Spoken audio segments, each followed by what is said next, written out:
Hello everyone. Today, I want to show you how to replace the battery on your Shark Freestyle Pro cordless vacuum cleaner. Let's get started. First, detach the cleaning power head from the main body.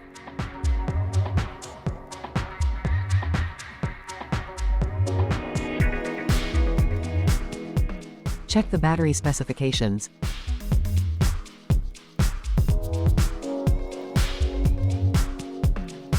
Flip the cleaning power head upside down. Open the battery cover. Remove the old battery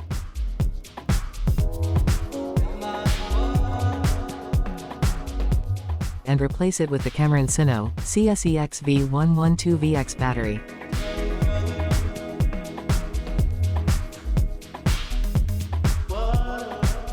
Put the battery cover back on.